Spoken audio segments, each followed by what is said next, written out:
Rate him 1 out of 10. How hot is he? 11. Oh, goddamn. Alright, we're definitely helping. I've made a new potion. It's called Viagra. If there's no inside the hut, why do we even need a map of the town? Nothing bad's gonna happen. Yay, game 1, burning dead children. Oopsies. Somebody made a mistake. I don't know who. Whose idea was this? Wow, this has gone basically as bad as it could. A quick 5-second heads up, this episode has this in it. You've been warned. Expedited intro. We're playing War and Aether, an unforgiving low-fantasy tabletop RPG. This is the world, this is Mac, this is Tom, this is Taylor, that's Dojinshi, this is Brandon, and that's me. New campaign from level 1, let's go!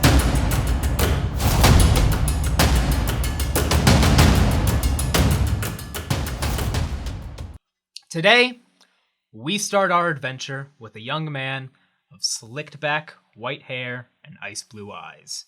Today is the 13th of Cove, the long summer is coming to an end, and the short autumn draws near. But you won't find any farms in these mountains. What you will find, hiking up the winding, compact dirt roads, is forests aplenty. These mountains to the east get plenty of military traffic. Traffic that might stop a normal person, but not Feldriston. Fel is on his way to the forest village of Prufin, and with him a writ of exploration, granted by the Gratian Empire's High Wizard himself. There is a set of ancient, eternal ruins not far from the village that no one has yet been able to open. While the area surrounding the village is a military zone underneath Fort Cultra, Fel's writ of exploration allows him to venture to the ruins, and the ruins alone. The penalty for being caught in Fort Cultra's military zone without the proper documents is death by hanging.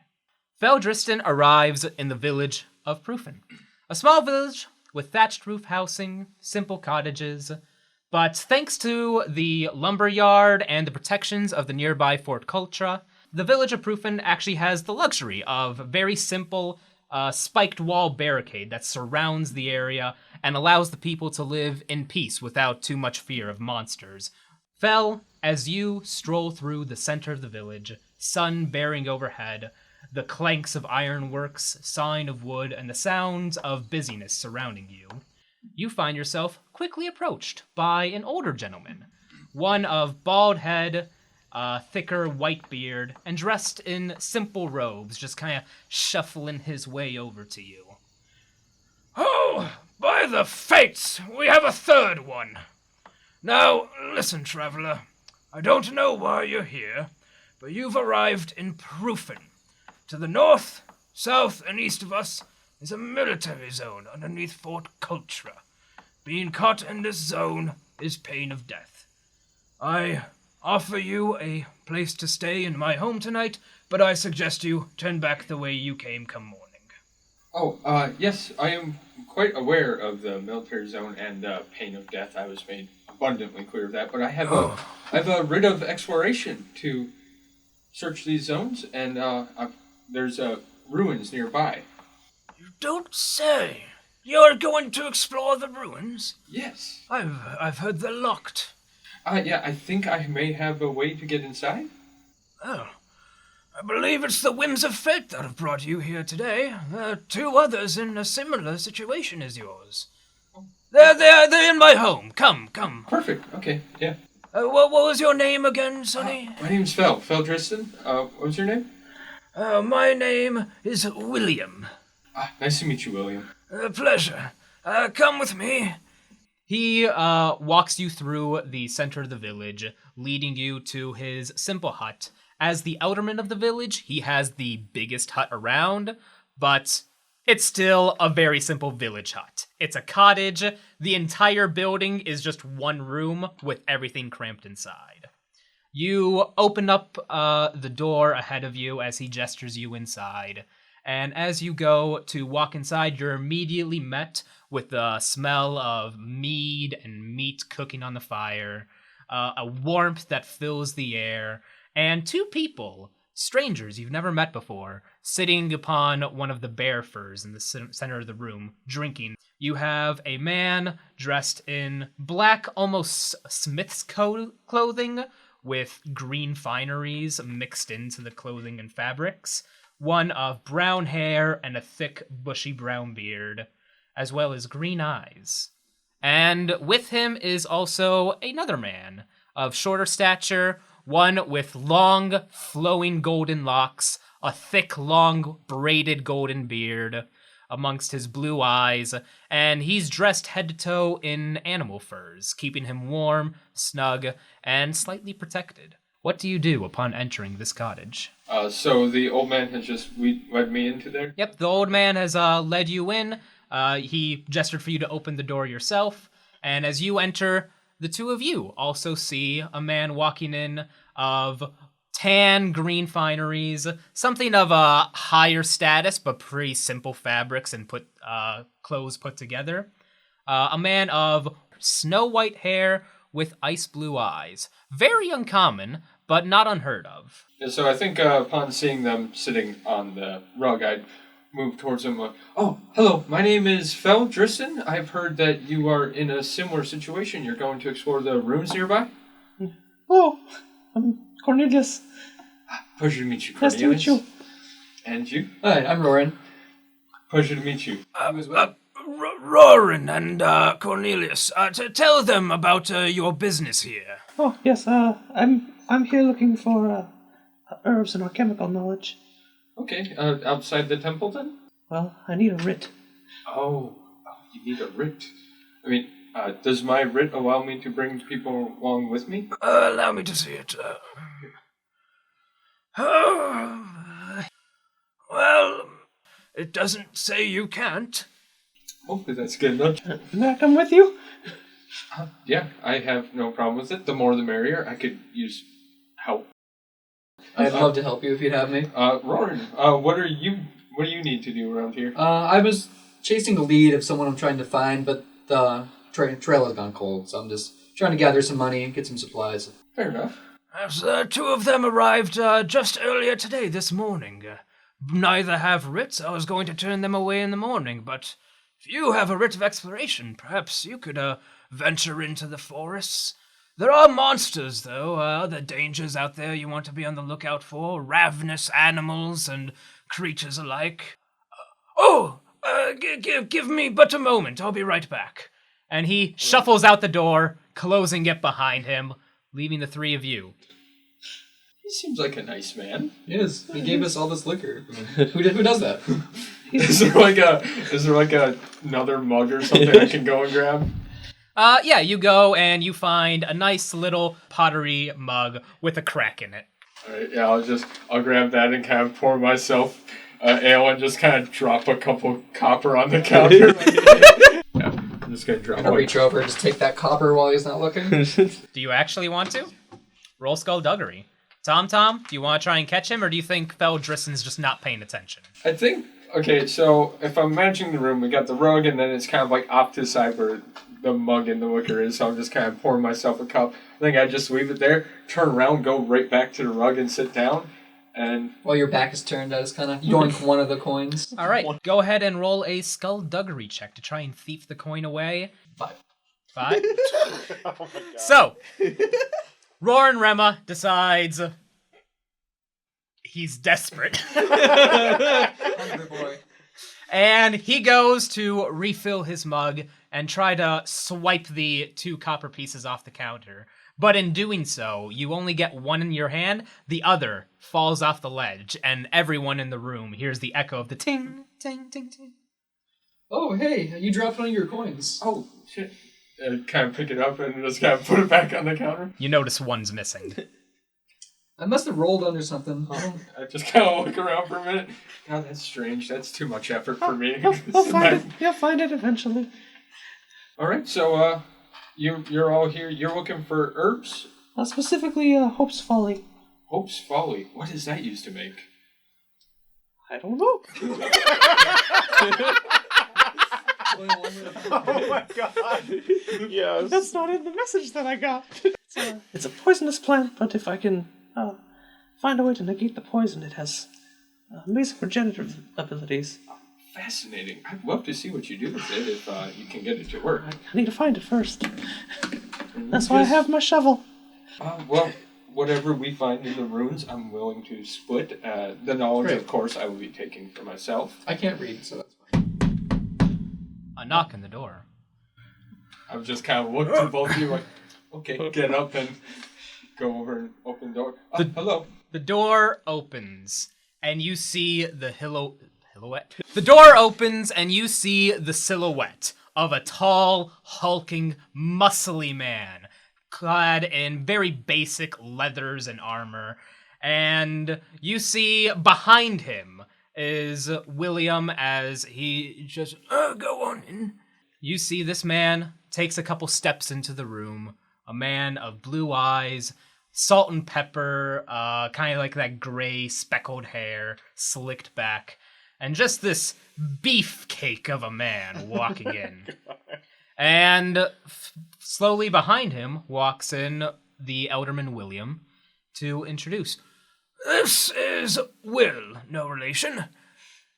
He just came to the village about a month ago seeking a coin, and I believe that if these three showed up here today, it's no coincidence, Mr. Use It. I believe that you are destined to go with them on this adventure. Seek your prize and the happy life that you want. Sure. Splendid! Splendid! Do you need directions to the ruins, or do you already know where you're going? Directions would be wonderful. I'm very new around these parts, so anything to keep us out of trouble. Splendid! I believe the four of you are going to bring great things to this village. The whims of fate have not steered me wrong yet. Now, is there anything that you need for your travels before you go? Food? Water? I seem to have most of the supplies I need. More meat? Well, I can fetch you another cup of meat. Take one for yourself. Thank you. How long will this trip last? Well, the ruins themselves are but half a day at the most. I suppose, and depends on how long it takes you to explore them. I expect you'd be back by nightfall. Maybe we should all have some rations for the trip, just in case. Suppose that wouldn't hurt. That's a good idea, Will. Allow me to fetch my wife. She'll be able to wrap something up for you. Susan. It's going to take time for Elderman Will's wife, Susan, to prepare the rations. In the meantime, you guys have a chance to explore, and while you guys have done your introductions amongst each other, you don't know anything about the stranger, Will Use It, who's apparently been in town as a resident, but only for the past month. You're a big boy. No. Very, very large. You're very, very small? Yes. Ah. So, where are you from, if you've only been here for a month? Around? Secretive, aren't you, Will? Huh? You like to keep to yourself, huh? A little I bit? can respect that. Okay. Very secretive. Almost like you don't even know. If I'm being honest with you, it might be one too many blows to the head. We have a physician. I don't think you can I fix could take a brain look, but I don't trauma. think I'll be able to do anything. What are you doing around these parts anyways? What are you looking for? I've just been trying to find any kind of work right now. I'm just a simple little woodcutter. Okay. Well, I can promise you a share of the loot we find inside these ruins. I'm mostly interested in the knowledge that we'll gain, so yeah, it's a pleasure to work with you. Sounds good to me. Can I take some of that knowledge if it's about potions and plants? Yeah, of course. I'm little interest in that, though it's still fascinating. All right, and at that moment, out from the hut comes Elderman Will. He has some packages. They seem to be like kind of cloth-wrapped packages. The cloths are dirty, stained, rough wool, but they'll get the job done for just keeping whatever rations he's packed for you. This should be enough to get you through the entirety of your day before you return here come nightfall. Or in the morning if something goes wrong, or if you find yourself fascinated by the ruins. For you, I have bread. Thank you, sir. And for you, we have bread. Yes, bread. For you, we have bread. Oh, I got a bread. And for you, Mr. Use It. He leans in for a whisper so that the other three won't hear. Any of you try to listen in on what he says? Yeah, I'm curious. Sure. Yeah. All three of you roll perception. 20. 8. 22. All right. Cornelius Barris and Roran Rema will be able to overhear what the Elderman says to Will Use It. Feldriston will be left out of the loop and will not gain this knowledge. Elderman Will leans into Will Use It. And for you, Will, my wife packed some special bread with some homemade yak's butter. Please thank her for me. I will. Don't tell the others that I like you more. And if you happen to come back with any sort of treasure and riches, just remember what old Elderman Will did for you, yes? Yes. And remember, my Susan cares for you dearly. She always has. Very much. Thank Well, adventurers! Roran, Fel, Cornelius, Will, good luck at the ruins, and I hope to see you soon. And bring us tales of adventure and woes. Tell us what you find upon your return. Oh, of course, most definitely. All right, well, good luck! Well, thank you, Elder Will. Yes, and be sure to, what was I going to say? Well, it's probably not important. Good luck! And with that, Elderman Mill returns into his hut. And is there anything else you guys want to do in the village before you set out on your journey? What? I don't think so. Can I see if I can find any herbs? You got a weapon, right? If there's time for it. Yep, you can kind of, you're going to be going into the military zone, Yeah. so you can do a herbology check for on your way. Okay. So, the group sets out on their adventure, going off the trails into the forests, going off the road, heading southeast of the village of Proofin, heading to your eternal ruins. As you guys make your way down through the forests, the echoing of the woods, sounds of insects pattering around you, you have Cornelius Barris, who's searching the local area for any sort of interesting herbs and spices that may be along the way. Go ahead and give me a knowledge check. Herbology. 14. As you're searching along the way, you manage to kind of dig your hand into some tree stumps. You find there are bugs. You're digging into the ground where you might find mushrooms, but unfortunately, you're not finding anything of value or that's worth taking. Gotcha. All right. And then from there, I just need a second to pull up the map for the next area. So, Elderman Will was whispering to you for a shockingly long time. What was that about? Was he warning you of some danger that might be out here? No. He was trying to bribe him. Bribe him? I was For quite what? uncomfortable as well, so... What was he trying to get out of you? I think he wants stuff from the ruins. Yeah, I mean, that's what he wants. you could just ask. If we found something interesting, we'll get him a nice paperweight. Sounds good. You guys move in to the next zone. From this zone, the forest begins to open up and clear amongst the mountainous ridges, the rocks, and the tree lines around you. There are still some parts of the forest that are probably too dense and too tightly packed with trees for you to travel into, as well as there are some mountainous hills, peaks that are surrounding the area that would either be unreasonable to climb or you don't have the equipment to climb. But from here, the area does open up, and Feldriston, from you, this seems to be following the description of the openings you found for the Eternal Ruins. The ruins must be around here somewhere. And from there, you guys are able to continue forward. So far, you have two paths ahead of you with a ridge that's blocking the way. You have a fork to the left and a fork to the right. Go left or right? Does anybody have any idea which direction it might be? Didn't we We get a don't know where quest to marker? Quest marker. General area. Oh, We're within the radius. damn. To If the you're in a left? maze, they say always go right.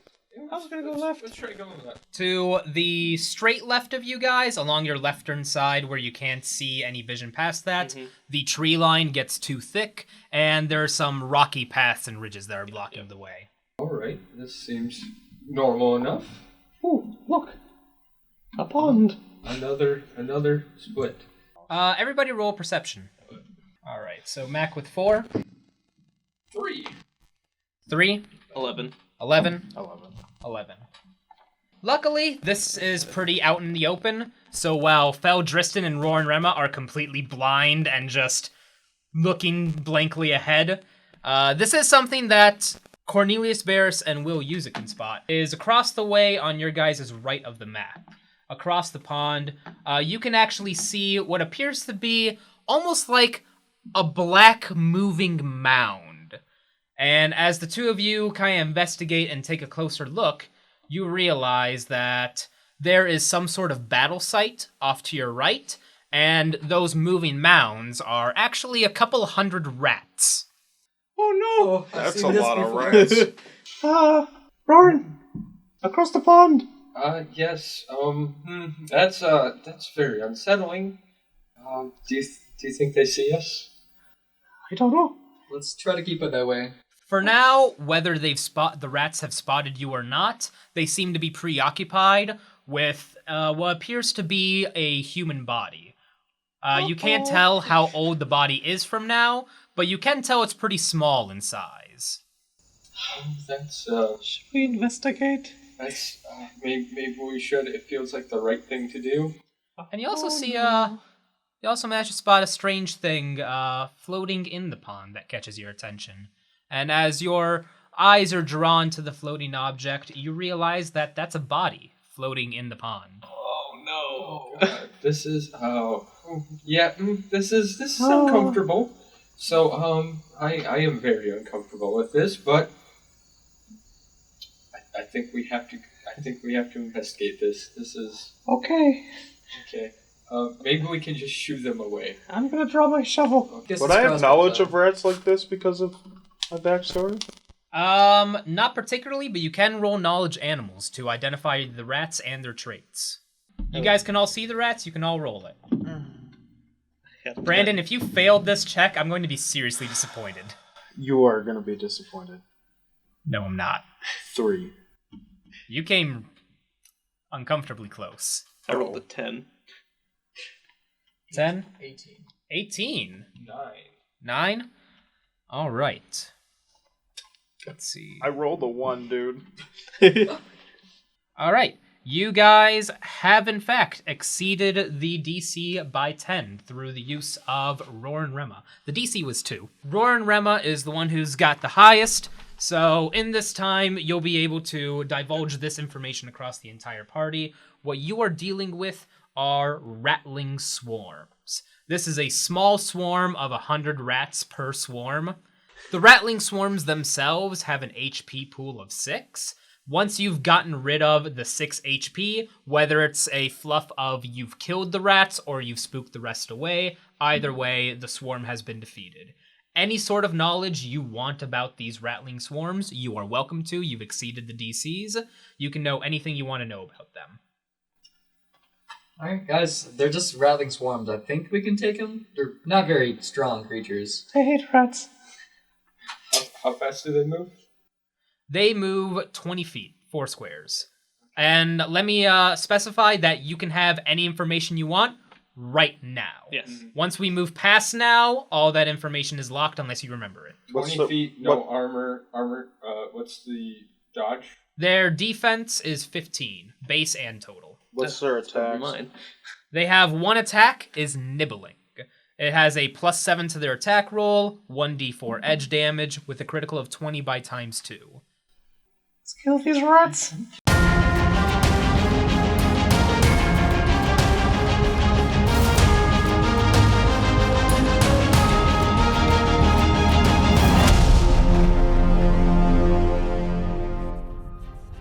we're going to be taking a surprise round right now, going clockwise.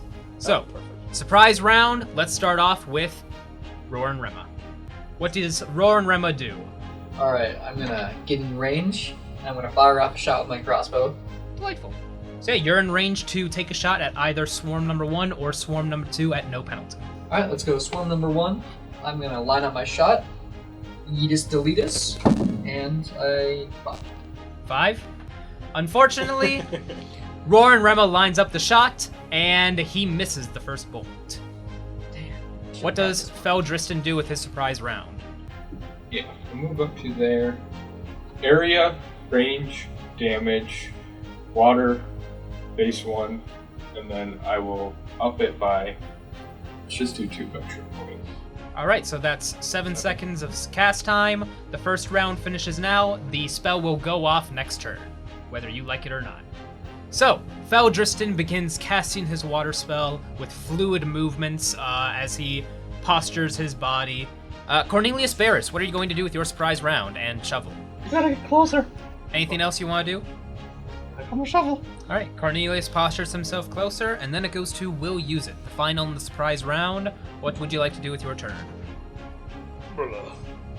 Alright, so you go and you try and heave up the boulder. This is a pretty thick and heavy boy. It's going to take your primary action to do and a strength check. Go ahead and roll a d20. So, 21. Ooh. And with that, Will Use It digs his hands into the ground, grabbing the perfect position underneath the boulder, and with all your might, you grunt and growl. As you heave the boulder out of the ground, holding it in hand. Oh, Lord. Unfortunately, this is one heavy fucker, so while you are carrying this boulder, you are at half movement speed. But, you know what? The improvised weapon chart is supposed to max out at 1d8. I'm going to keep it at 1d8, but you're going to do twice your strength damage with this boulder. So, what do? You still have a secondary action left. Oh, I do? Yep. 60 feet. That's technically within range. Yeah, but it's a minus Negative 20. Yeah. And... Actually, that would still put me at a positive. What the fuck is your bonus right now? In any case, that's a surprise round over. Everybody roll initiative. First up is the rats, who, after having a bolt flung towards them, has startled them, and they have got eyes locked on the nearest living target. Uh-oh. These are aggressive little shits, and they immediately start moving in. Oh god, guys. Oh, Lord, they're coming. biting my ankles. Oh lord, they coming. They have enough movement to get all the way up to you, but unfortunately, they don't have enough of their turn to do anything else. That is their turn. After that, it then jumps over to Will Use It with his hefty boulder. All right, so with your range band, that'll be a negative 10 penalty to hit them. So 27. 27? So, how do you do this? just. Everybody, stand back. So, as Roar and Rema is like, oh fuck, I missed, and 200 rats come sprinting at him, suddenly, from over your shoulder, drops a man-sized boulder right in front of you, which outright crushes half of the rats outright. They are dead. They're not fleeing and escaping.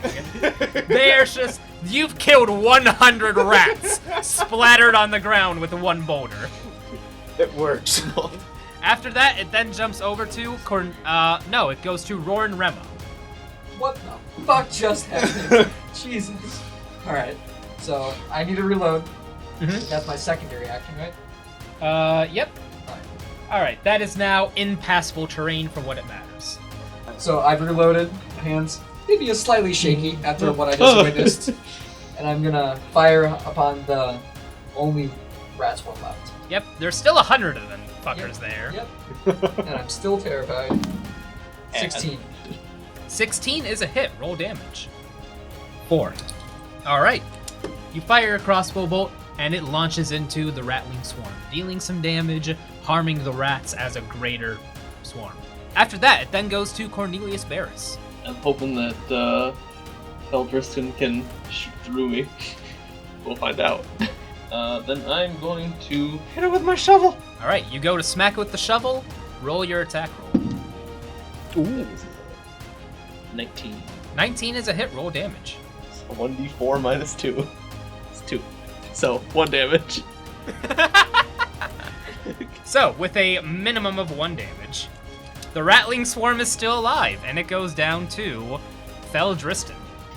Okay, beautiful. And whoosh, let down a small little tiny waterfall because it's very powerful. This should be 3d2s of damage, so 4 damage. With that, your waterfall comes cascading down, and like the rattling swarm before, this time leaving not a single rat left, as they all of a sudden just start drowning under the crushing weight and the magical forces of water being forced into their lungs. You've killed the rattling swarm, and you did it. You didn't die. Good job. It took 4 of you to kill 200 rats, which sounds kind of fair. Yeah. That was a very actually sort of terrifying experience. Did we get him? Oh, yeah.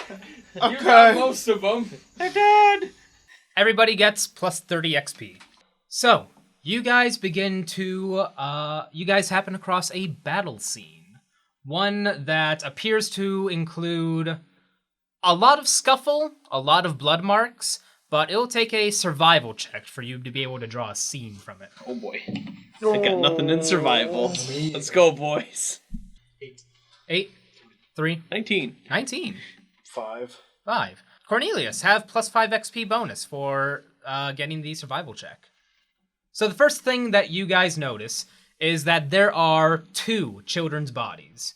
The body of a child that has been gutted through with a slash, as well has been nibbled and eaten by the rats, as well as a child that's been drowned in the pond and left there.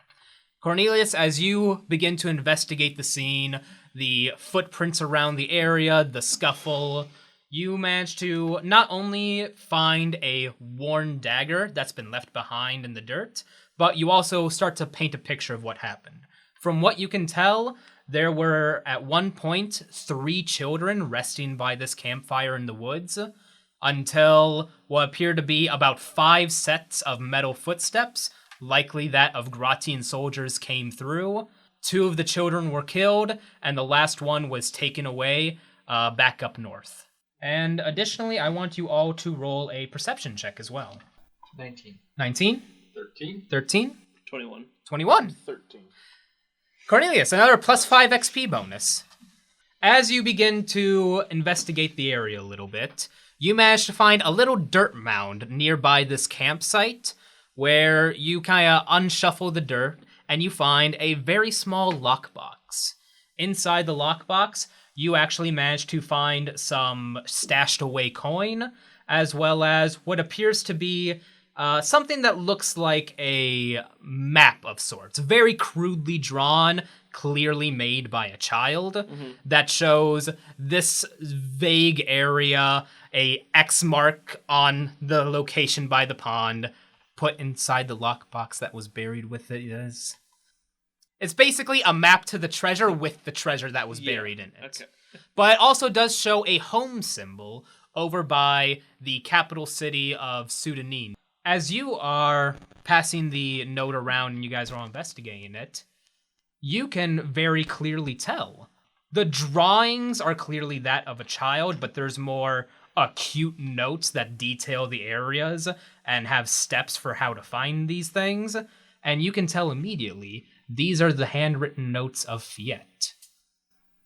I think this is the kid I'm looking for. Not here, but in his writing. He was my apprentice, so I would know it anywhere. I thought you couldn't read. I lie a lot. I don't steal, though. Just... That's too far. Oh, you're supposed to trust Oh what my you god. say. You say you lie, but then don't steal. Yep. I believe him. 2 children were killed here, cut down by Gratian soldiers. The other child was clearly taken away.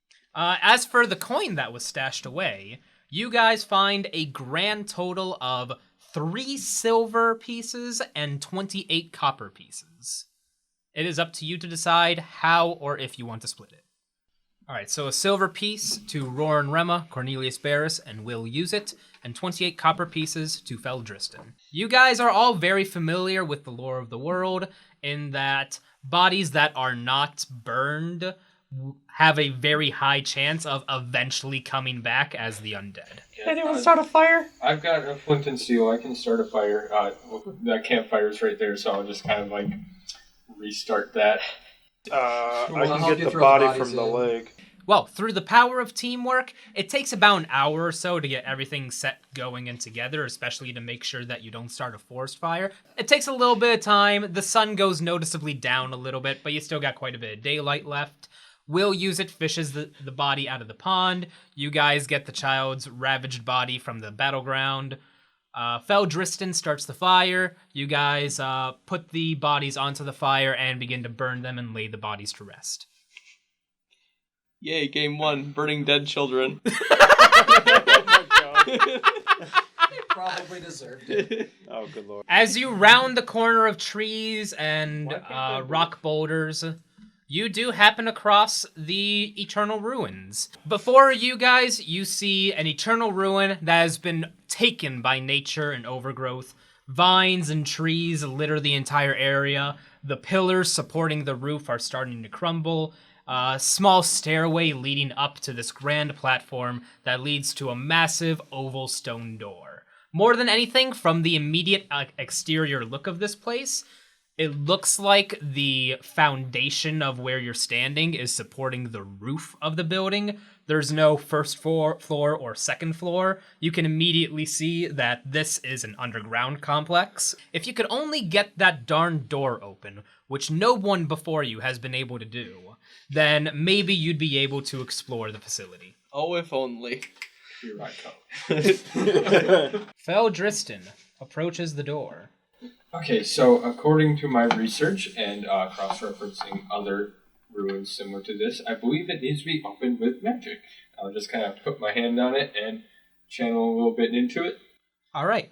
So you put your hand up to the door, and using your knowledge of ethereal power and how to move aether about the environment and yourself, you take a little bit of the ethereal energy from inside of you, take 1 aether point, and you channel it from your heart as it tingles through your shoulder, courses through your arm, your forearm, into your hand, and into your fingertips, and you release it into the door. And you can see that the architectural lines of the door that appear to be purely for design, some curves, edges, some swirls in the design of the door, they begin to glow with a brilliant blue light. And as that happens, you guys hear the crashing of the stonework as the door begins to physically roll over by itself and on its own out of the way. Revealing before you, there is a darkened staircase that goes straight down.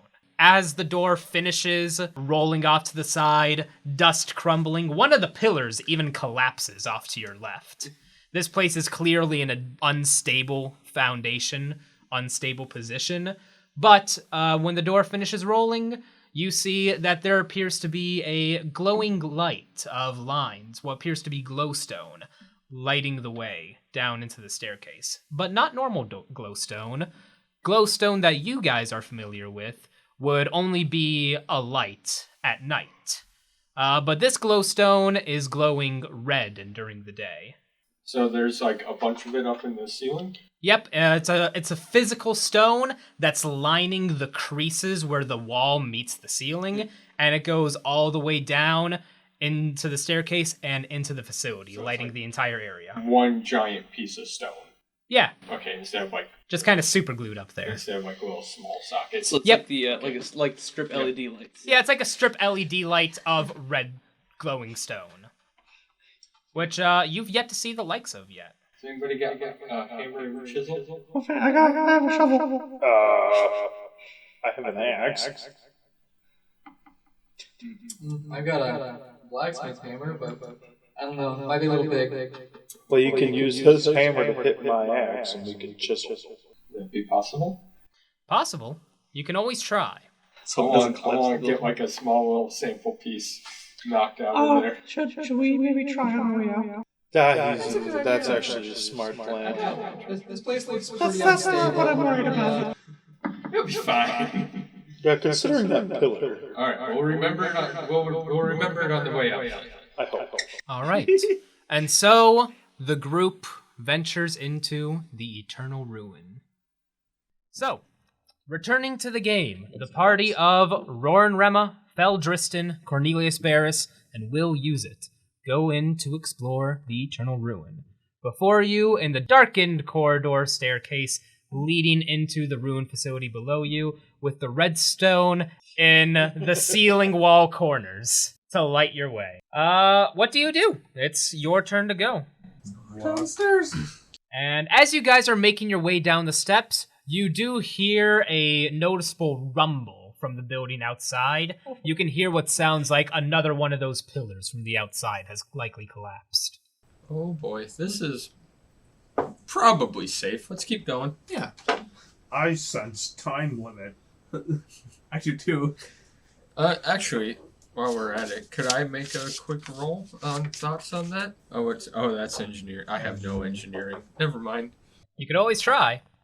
I think having no engineering, I'd have no reason to think about it. That's fair. Have 5 XP. I have +2 from my profession. Would you like to try? Yes. Roll knowledge engineering. 13. 13? It's a little unsettling, you don't know for sure.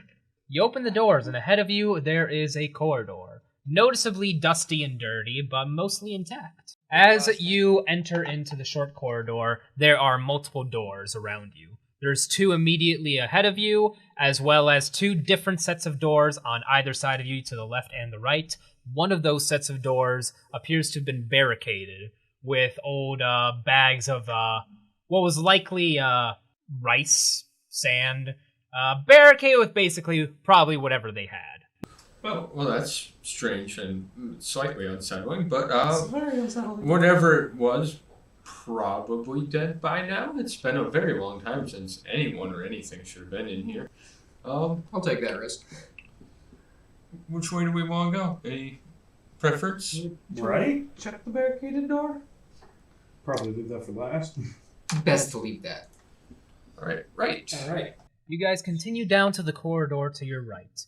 On either side of you are 2 doors. Well, we're down here, so let's open this door. All right. And so you open the door to the next area. And in this area, you have found what appears to have been a makeshift smithy. There is a furnace in the back of the room that appears to have a chute that goes up and into the Eternal Ruins above you. So there is some form of ventilation in order to be able to make this smithy possible, but it appears to be some workstation in general. As you guys begin to explore the smithy around you, you find some random bips, bobs, pieces of ore and whatnot. But I want everybody to roll a perception check. 6. 13. 19. 7.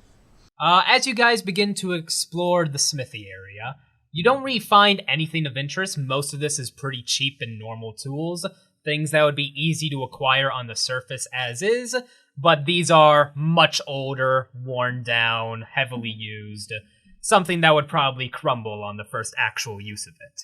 But the one thing you guys do manage to find of salvage is in the corner of the room, you manage to find what appears to be solid silver ingots. These silver ingots can be taken and either used for crafting or used for selling. All right, let's grab them. Yep. Those are 7 silver ingots weighing 1 pound each.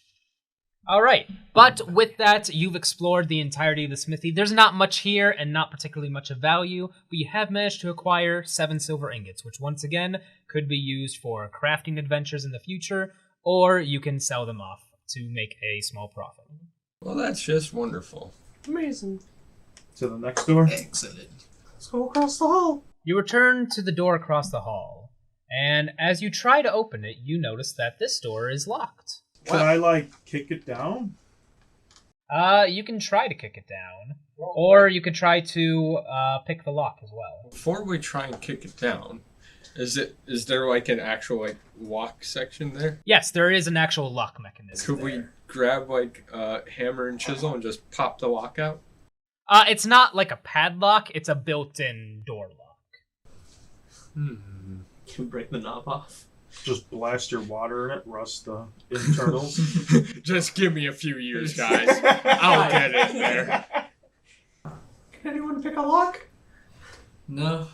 I have absolutely no ability to do that. Well, looks like we're breaking the door down. All right, big guy. I'm gonna get out of the way. If you think this won't cause any undue damage, Something's collapsing on us. Do we? That's actually a good thought. it's just a door. The frame of the building should be fine, right? It's not a load-bearing door, is it? That would seem like in poor design taste. Okay. How old is this doorknob? Can I just... You can try. Okay, we'll try that, so it's less aggressive. Alright, so he's trying to pull it through the doorknob. Go ahead and roll a strength check. God, give me the good grace of... Oh, fuck, yes. 27. Phenomenal! You go, and with your hand up against the door and the wall, supporting it as best you can, and the other hand on the knob, you pull and yank with all your strength, and the doorknob pops right off. Through and through. The door's still closed and also still locked. Can we look through it and try and figure out what's behind it? Roll perception check. 15. 15? 11. 11? 8. 5. 15 is good enough. You can see that the room, you don't have a good angle with the hole left from the doorknob, but from what you can tell, this is some sort of storage room. There are crates, weapon and armor racks, and some sort of bags off to the side. All right, so how is this door lock on there? Because it's not part of the door handle. And I'm assuming something's behind it. so it's like an actual like lock fixture. Wait, which... There is some sort of lock mechanism. You can't really tell from this side too well. Can't tell what it is, so you Which can't tell one? if it's like a deadbolt or a key lock or... Yep, you're uncertain from the side. It would take somebody to reach around through the hole with nice little tiny petite hands. And a perception check. Should I reach in and see if I can feel anything? Give it a go. For me. Are my hands petite enough? Give her the old reach around. 16? Good enough. Cornelius reaches his thin bodily hands, lanky arms through the door, and you can feel that the locking mechanism here is actually a really simple latch lock. You just pull the latch up, and the thing pushes open at 5 XP. Boy, Taylor is just getting all the bonus XP today. I think that's his third or fourth one. Third one. Third one. Woo! Womp. It's open! And so you guys have entered the storage room. There are a few pieces of equipment in here, some things that come to mind. Most of the stuff in here is pretty dilapidated, worn down, damaged beyond repair to begin with, but there are some noticeably salvageable things in here. But I want everybody to roll a perception check to search the room. Mac? 2. 2. 3. 3. Taylor? 11. 11. 11. 11. I rolled a 9. So, what you do find, amongst all of the gear that you are able to salvage, you are able to find 4 broadswords of unknown quality, 4 light wooden bucklers of unknown quality, and 1 longbow of unknown quality. Taylor? Would taking 20 be worth it in this room, do you think? I cannot make that decision for you. I know. The time duration makes me nervous because... Well, what if we leave Cornelius in here to take 20 while we search The rest of it? I mean, that might Split not the be party? a terrible idea. You want to do that? That's up to you. Yeah, sure. I'm sure. good with that. All right. Cornelius will be left behind in the storage room to give it a more thorough searching, taking 20 in the room, while the rest of you continue to explore this eternal facility. There we go. Okay, somebody open the door. I won't touch it. Oh, this looks like a kitchen. Does it smell like rot in here? Actually, as you guys begin to explore the newest room, find several desks, chairs, bookshelves, a map in the center, cauldrons, your immediate assumption is this is some sort of lab or research area. As you begin to search the area, perusing through all of the documents, seeing if there's anything of note, worth, or interest in here, I want the three of you to roll a perception check. I'm actually going to say this is an area where Fel would take 20 to look around in it. All right, so the real question is, do you two want to continue exploring without Fel, or do you want to wait? I think we continue. Yeah. For the same reasons of the awkward possible time constraint of we might get buried alive. Doing Sounds great. good. Splitting the party. Hell yeah. It's fine. Me and... Nothing ever happens with that. Well, Fel Driston continues exploring the laboratory. Cornelius Barris is exploring the storage room. The two of you go to the double doors opposite of the staircase. What do you do? On the count of 3. Oh, which one? Both. Deal. 1, 2, 3. And you guys open the door. You guys have stumbled upon the crew quarters, or the barracks. You begin to search the room. And as you're searching the room, this doesn't have a whole lot in it. There are the beds. By each bed is a lockbox for one's personal possessions. And as you begin to peruse them, you see that there are a lot of things that were left behind. The people here that one time or another must have left in a hurry. But there are only 2 things that really stand out, is that there were 2 notes that were hidden in, not so much hidden, but left in these chests. The rest of the chests can include things like rocks, pebbles. There is some jewelry amongst them. But overall, you get the sense that these people weren't really allowed to keep anything. But there are 2 notes that are left behind, written in a language that belongs to the Eternals. It's good to see you thinking about Elderman William and Susan, though, Brandon. Will use it can have 5 XP for his consideration. I feel like I'm going to get raped by Susan later. I can't move. Susan, no! My precious seed! I've made a new potion. It's called Viagra. Alright, and in the time that it takes for you guys to finish exploring and scouting out the barracks, you guys actually have Cornelius Barris finishes up with his exploration of the storage room, as well as Fel Driston finishes his exploration of the alchemy lab. There is an unsettling rumble to the building, as you can clearly tell that another structural pillar must have collapsed.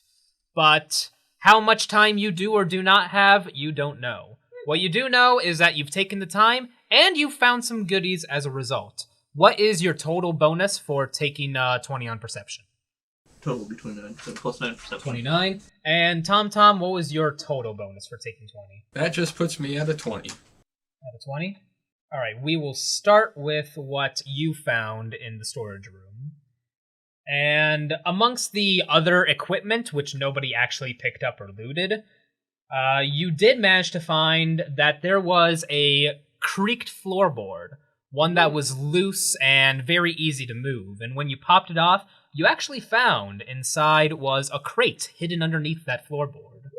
When you lifted up the crate, pulled it out from its hiding place, you opened it up, and inside you found what appeared to be a weapon wrapped in cloth, as well as a letter with a stamp and broken seal. The weapon, you have no idea what that is. That's brand spanking new to you. You are unfamiliar with the design. It would be knowledge appraisal to be able to identify it. But it's a 2-pound unknown weapon. And there is the letter, if you open it up, it's written in eternal language. You don't know what it says. Alright, and then let's do distribution of the rest of the stuff that was in that room since we... Alright, let's go ahead and distribute the goods of the storage room now. Okay, so, back to the game. You have looted out the storage room, thanks to the efforts of Cornelius Barris, and you still have all of the weapons and armor of unidentified quality, as well as a wholly unique unidentified weapon that you've not seen the likes of before. With a note. With a that note. I can't read. With a note that I can't read. I can read, just not eternal. I swear. And as for the lab, You've taken your time to investigate the lab, and you have found a few things. For one, you've actually managed to kind of scrounge together the working equipment inside the alchemy lab, and you've managed to find a basic alchemist kit. Something that lets you do alchemy anywhere on the go, albeit at a penalty. It weighs 20 pounds. Can you even carry that? I can. Using your basic knowledge of the eternal language, you are kind of able to peruse through the research notes, and there were only 3 particular notes that really stood out to you. You don't know what they say, you'll have to roll an eternal check to really kind of look into them, investigate them, and translate them, but you do have 3 notes. Can do that later. I'll hold on to those for now. From that, you've searched out your areas. There's only 1 door left. You could always turn back, you know. You don't have to go forward. Alright, Will, move the sacks. Well, I'll leave this one up to Fel. I believe we still have some time, so onward, gentlemen. Could be something valuable in there. So everybody clear debris? So you take some time. It's pretty easy. Whatever was in these sacks, likely food, has all rotted away. So these sacks are actually largely empty. You just gotta kind of drag them out of the way. Beyond that, you do notice very quickly that the door to this final room is locked. Well, once more into the breach, my brethren. Big boy. Y'all flying. Oh wow, hot spice. I'm doing good today. 26. 26, huh? 26 is pretty good. You rip off the handle. Are you just reaching your hand right in? I'm gonna look through first. I was gonna say, why don't I stick my hand in there? Take a sneak It's like chomped off. Yep, go ahead and roll a perception check. 16 for me. Oh my fucking god, that's the third 2 in a 11. row that I've rolled. It's 11. 11. So with your 11, you don't really notice anything of interest, and with your 16, Will use it, peruses the room, and you see what appears to be a lot of damaged furniture, as well as a lot of opened crates. Something has happened in this room, and you can see something dark in the corner, but you can't really make out any of the specifics. You have a lantern, don't you? If something's in there, and it comes knocking, this building's coming down. Do you want to lock it with your handy hand? Just stick your arm in there. Maybe try and be quiet about it? I'm gonna use my non-masturbatory hand, because it'd be a shame if I lost that one. Oh, Right, which hand is that? My left hand.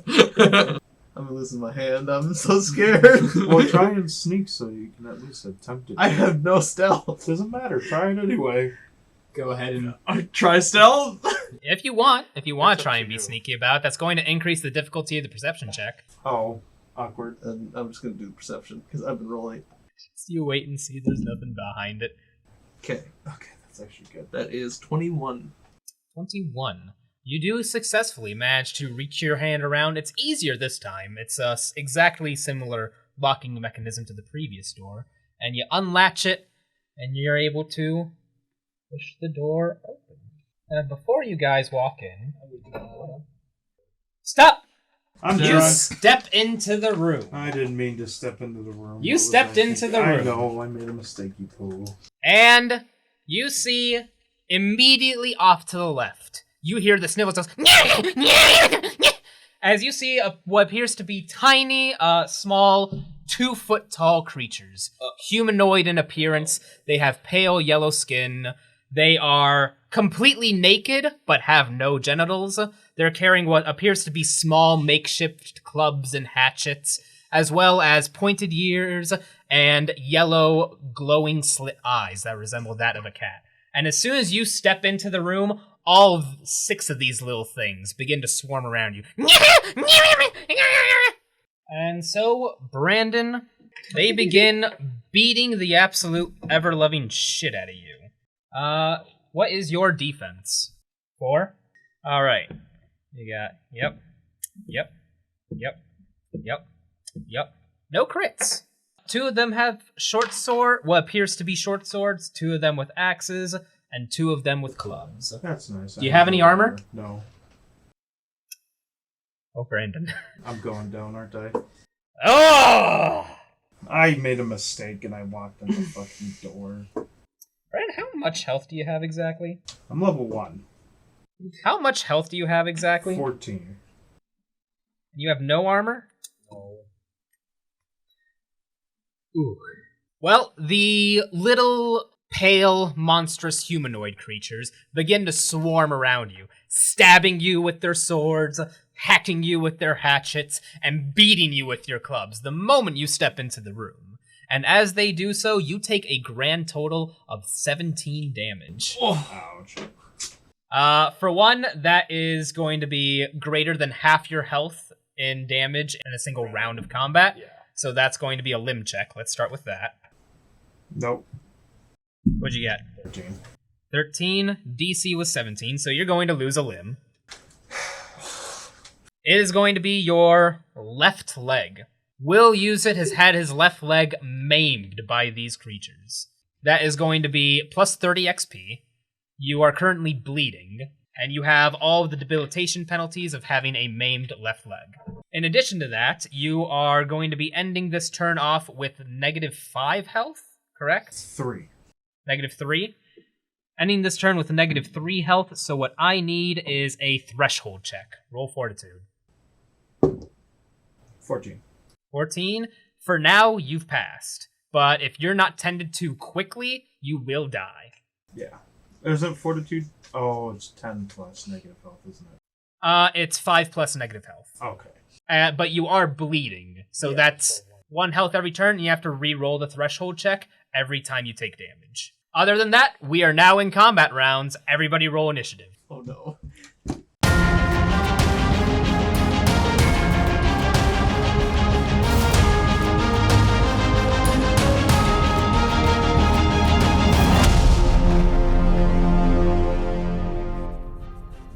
And so, we enter combat with the creatures. First up is Cornelius Barris. What do you do after seeing your ally drop? Can we pause for a second? Mhm. Can I register complaints for a second? Yeah. We popped open the door. There was a hole in the door. That would have been loud. These things, they actually stayed quiet in the corner They the managed entire to. time we were doing that, and we didn't hear them. Nope, I gave you guys the perception check. And they were actually like stealthed in the corner. Yep. Okay, that seems a lot more intelligence than I expect these things to be, but okay. Although, Tom, I will say, that's a good observation. It's a lot more intelligence than you'd expect. Mm-hmm. Terrifying. What does Cornelius Barris do? Can I stop the bleeding? You can definitely try. It's a lot more difficult when doing it in the middle of combat rounds, but you can definitely try. That will be a medicine check. 31. 31. You know what? You are under pressure. What I want first from you is a willpower check. Oh, hot That damn. is 23. 23? Alright, you've passed the under pressure check, and so I'm going to give it to you. You've managed to just barely stemmy Will Use Its bleeding in that single round. That was your primary action. I don't suppose there's any way I can drag him out of there, is there? Not with the secondary, no. Just step on top. I was gonna say I'm gonna get out of the way. Yeah, no, I would get out of the way. Yep, bear in mind though that Brandon is downed on the ground, so Will Use It is effectively rough terrain, but not an occupied time. All of you guys can move through him with no problem. It will just take double movement to move past through that one time. Alright, and so Cornelius Barris takes a sidestep nope after stopping the bleeding on Will Use It. From there, it then jumps over to Feldriston. Alright, I am going to... Oh god, this is a bad situation. This is a very bad situation. This has gone horribly. Yeah. Alright, I'm going to step off to the side here. And I'm going to start doing a 2-turn cast of rain, AoE, damage, water 1, base, and then empowered by 5. Ooh. So that's going to be a 2-turn cast. And I'm going to step off to the side. I'm going to shout out, fall back, keep me protected. I'll try and get him in one go.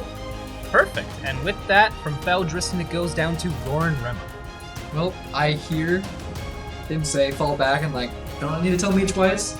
I'm gonna move back about 2 spaces. You use your secondary action, you have 30 feet of movement, but so far you've used 10.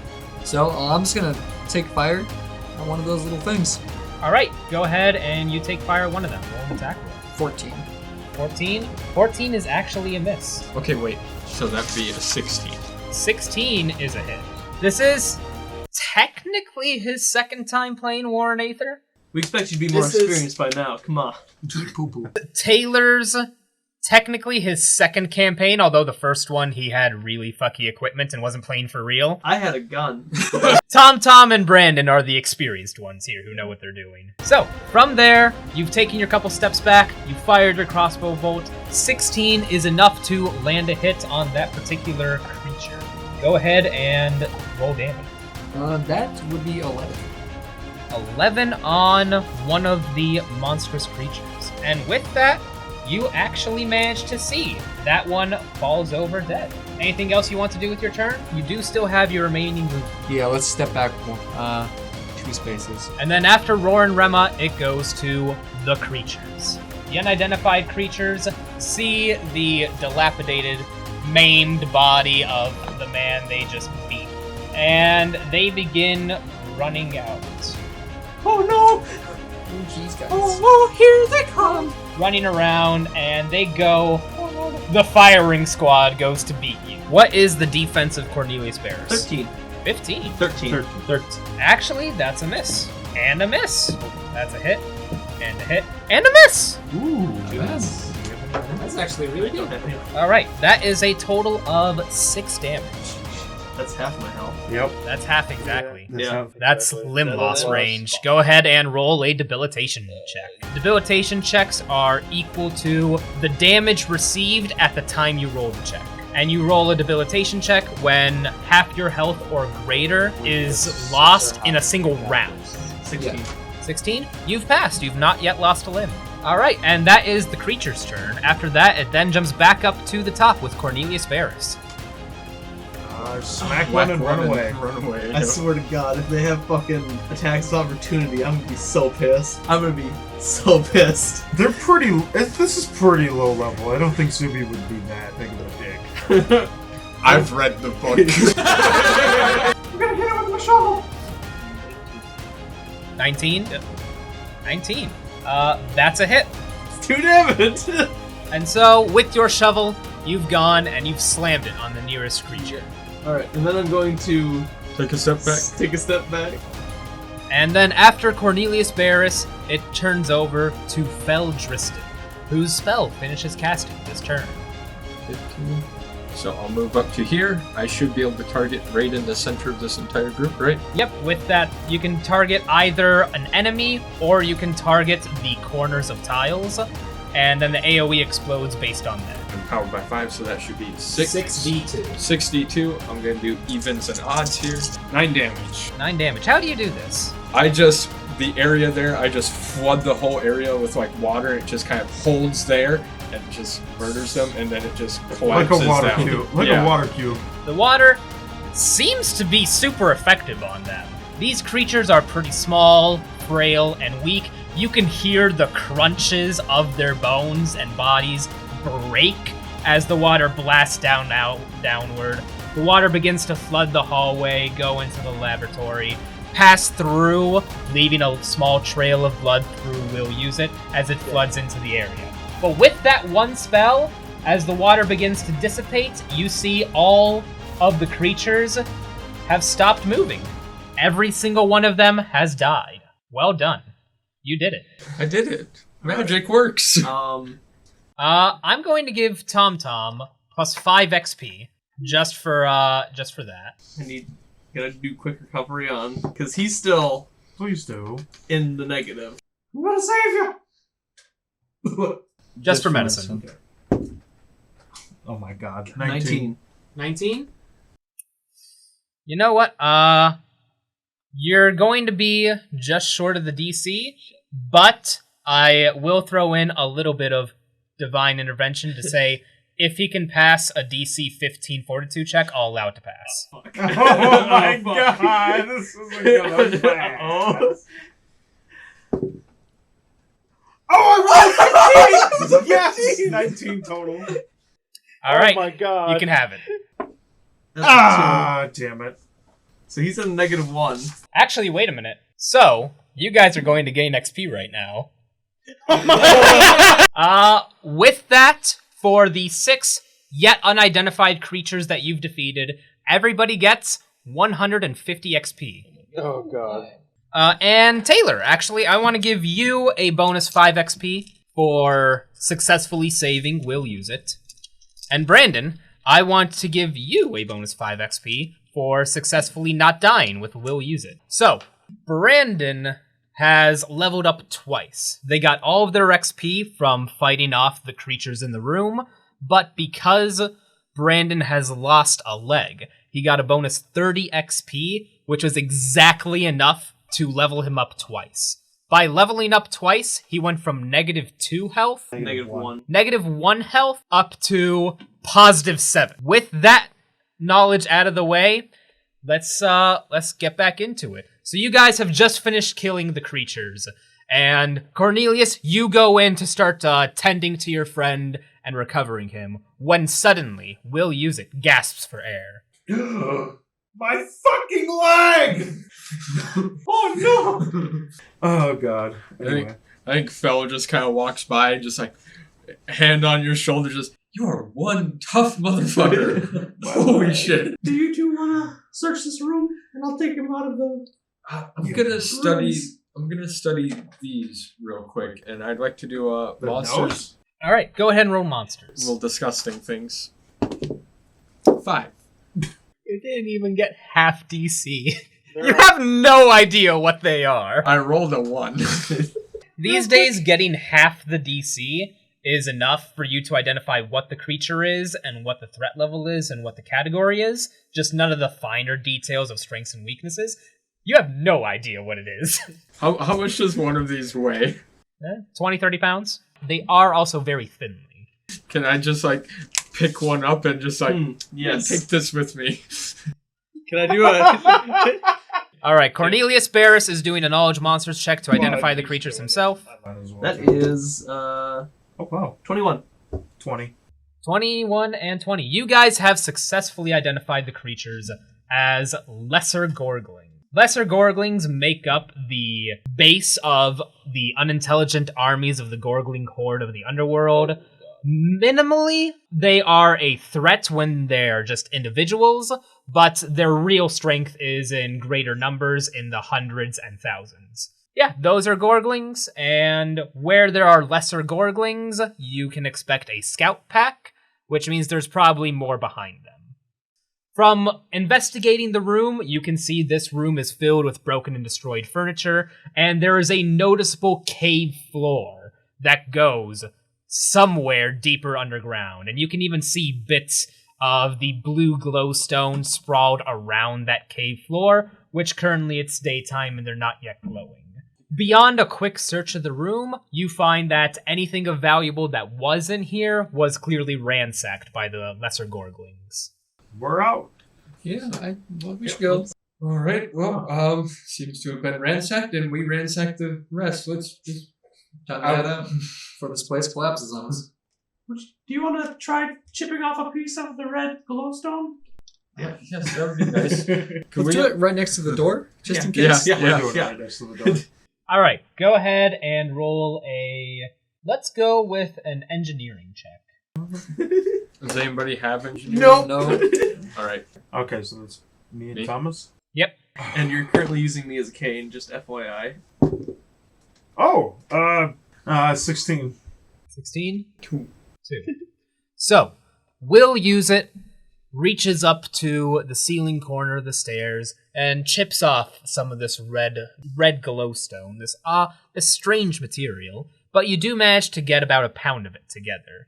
The rest of it seems to all stop glowing after you've chipped some off, but this pound of redstone that you have is still glowing in your hand.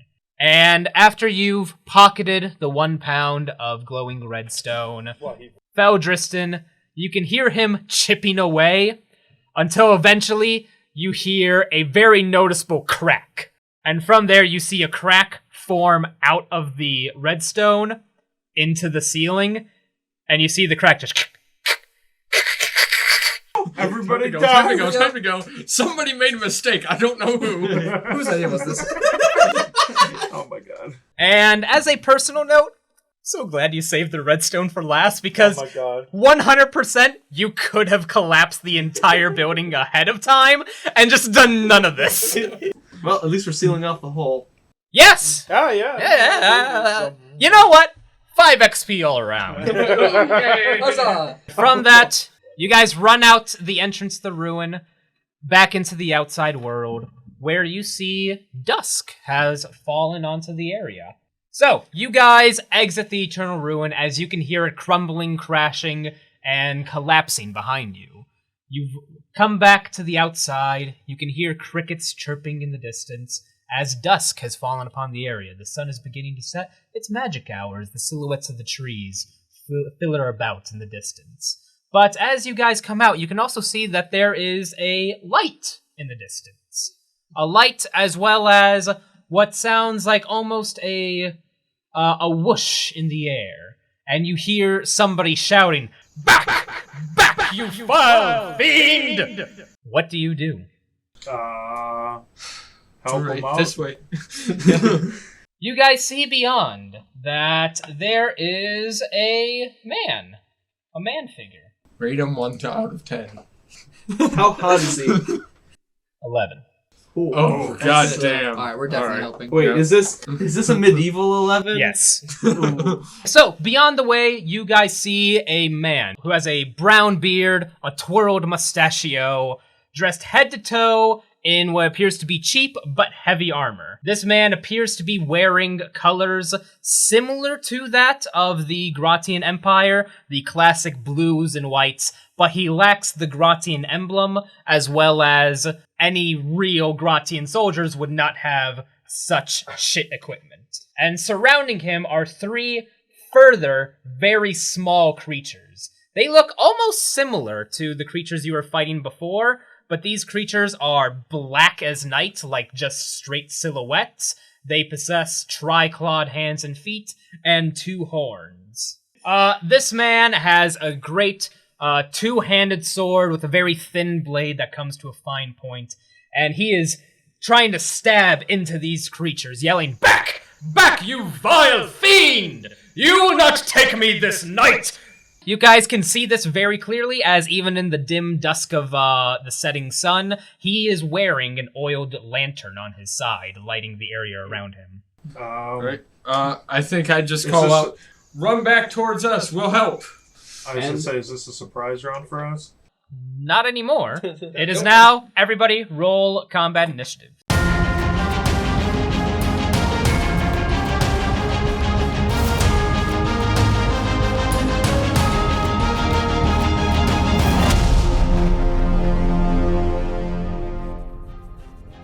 And so, we enter combat rounds. First up to start in this new combat is Brandon Norfolk with Will Use It. Don't forget, you have a maimed leg.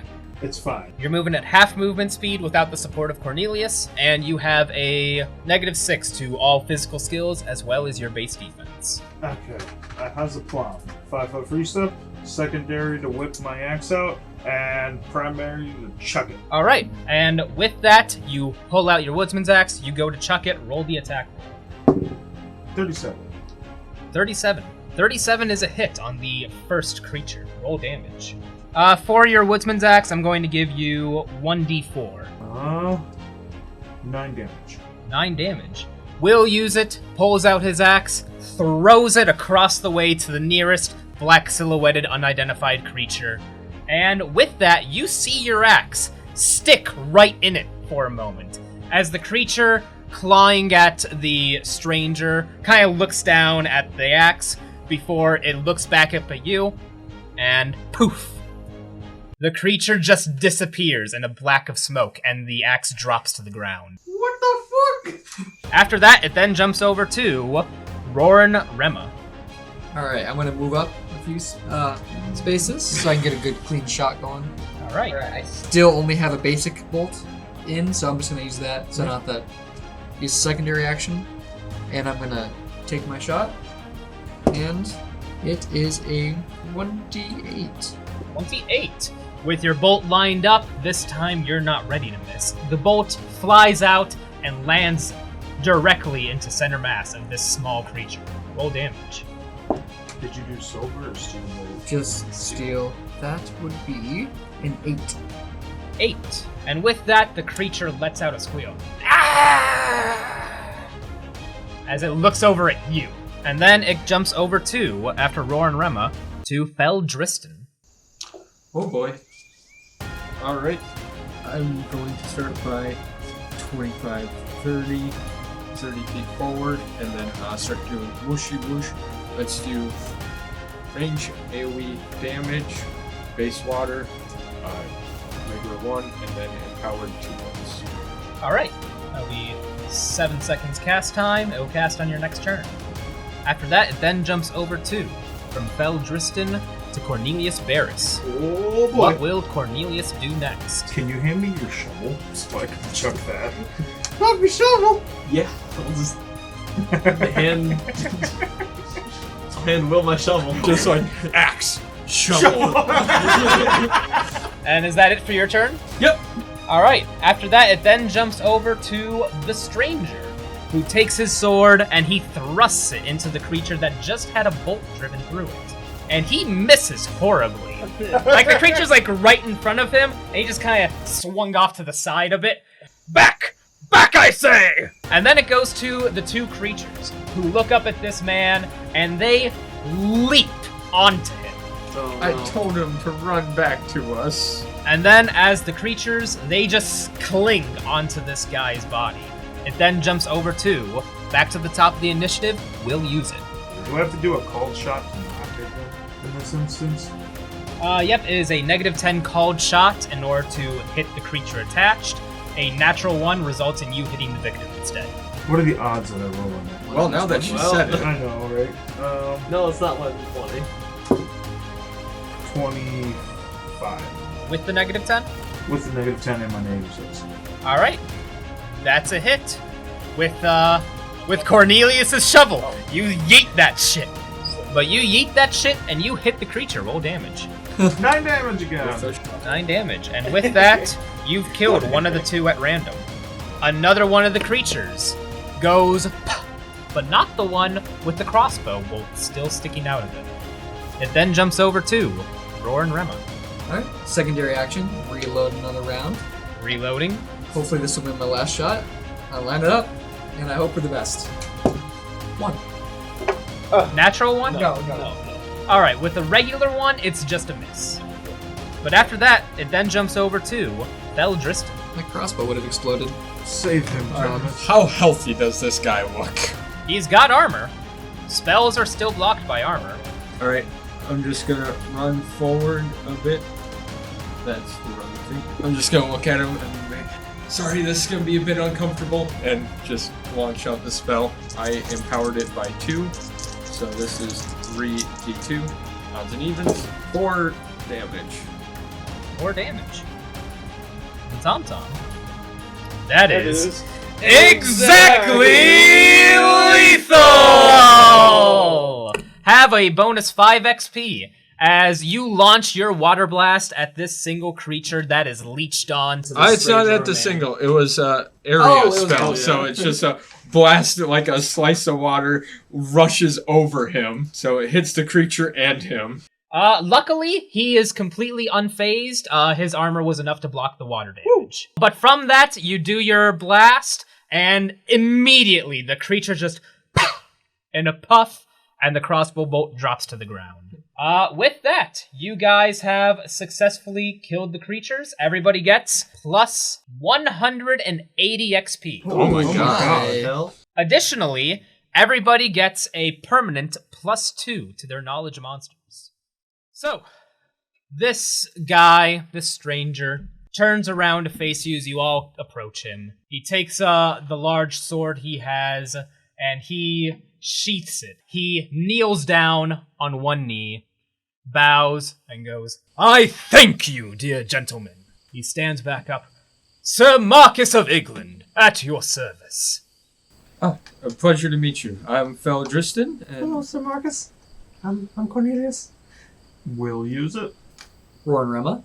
Well, it is a pleasure to meet you, the adventurers who have left the village of Proofen. I have come here seeking you in hopes that I can aid you on your adventure into the Eternal Ruin as a knight of the Gratian Empire. There is no more Can I? Eternal Ruin. Can I roll like a sense motive on him saying he's a knight Gratian Empire. of the Gratian Empire? Yeah, go ahead and roll sense motive. Looking at him. the armor. Yeah. 22. 22. From what you can tell, he's telling the truth. Oh, well, we appreciate wanting to help, but we've already searched the ruin, and unfortunately, opening the door caused the structural integrity to kind of fall apart. It's a little disintegrated now. That is quite unfortunate, but it is a knight's duty to support and help those around. I will escort you back to the village. That'd be most wonderful. Is there anything else I can do for you? I have a question for you.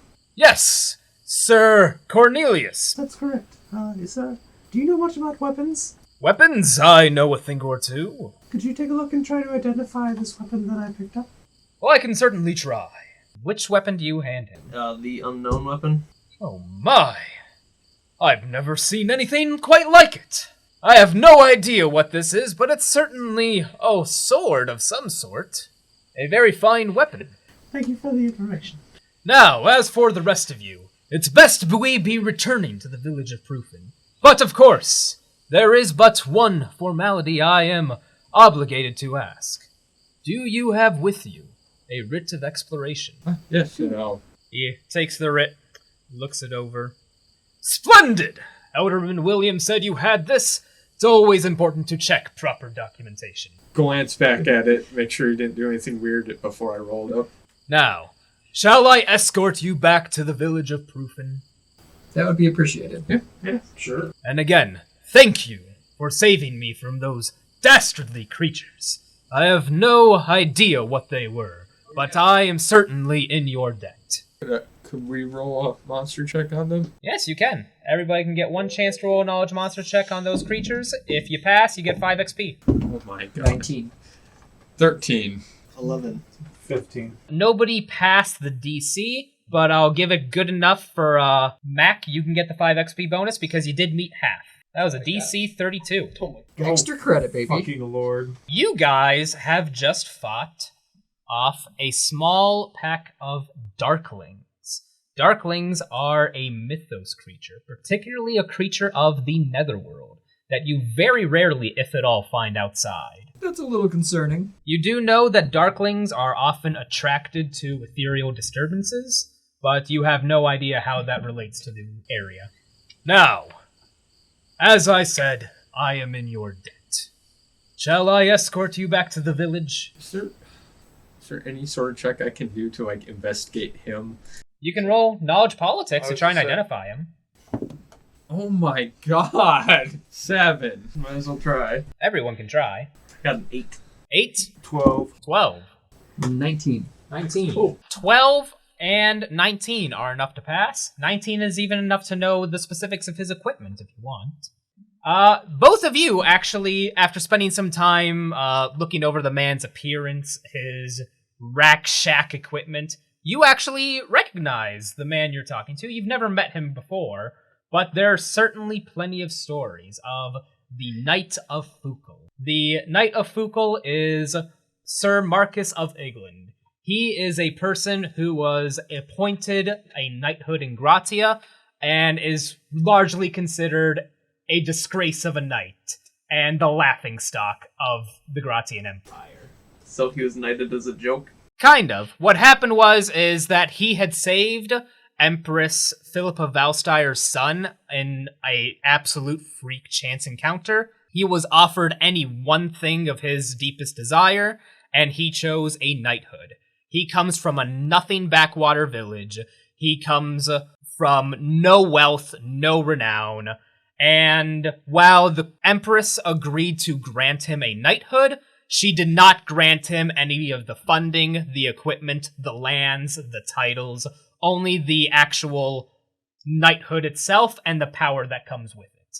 Amongst the Gratian Empire, he's basically viewed as a joke of a knight. All of his equipment is of worn or damaged quality. It's clearly stuff that he has either found or bought with scraps himself. He's doing great. Oh, actually, do you two want to pass that information on to the others? Those two don't know it. Not yet. I'll keep it to myself. Do you have a peg for my leg? Fortunately, I do not. However, if I can return to the city of Sudanine, I would be happy to return the favor for saving my life by paying for your surgical costs to give you a new leg. Well, that would be immensely appreciated. Back to the village we go. So, you guys begin making your way back through the dense woodlands, taking what winding paths you have to avoid the areas that are unpassable. And as you're making your way, you notice that there's a bit of a light back off in far in the distance in the direction you're heading. Bit of a light, smoke, a little bright light and smoke off in the distance. Really peers through in the night. Is it just me, or is that, like, exactly in the direction where the village was? Everybody roll perception.